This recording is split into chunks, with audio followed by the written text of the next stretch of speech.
Election दौरान सियासी माहौल अॻु जहिड़ो नाहे। पीपी चेयरमैन जो चवणु आहे त जेकॾहिं मियां साहब वापसि अची सूबनि जो दौरो करे हा त इहो पैगाम वञे हा त माण्हू हुन सां गॾु आहिनि। पीटीआई बानी पार्लियामेंट ते लानत विधी। पीपी चेयरमैन बिलावल भुट्टो ज़रदारी जो चवणु आहे त नौजवाननि खे हिक ॿिए ख़िलाफ़ सियासत रस्तो अख़्तियार करण जो ॾस ॾिनो वियो। पीटीआई बानी खे गैर जमहूरी क़ुवतुनि जे ज़रिए हुकूमत में आंदो वियो। इलेक्टोरल ऐं जमहूरी सुधारा ज़रूरी आहिनि।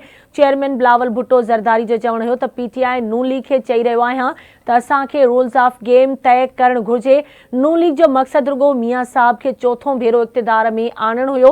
शहबाज़ शरीफ़ खे संदसि जमायत जे अंदर ई सबोताज़ कयो वियो।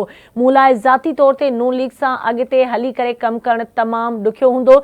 नथो चाहियां त जिन शयुनि मां असां माज़ीअ में गुज़रियासीं पीटीआई वारा उन्हनि शयुनि मां गुज़रनि। पीटीआई बानी एम्पायर जी आङुर खां सवाइ सियासत नथो करे सघे। असांजी कोशिशि रही आहे त पंहिंजे दायरे में रही करे कमु कजे।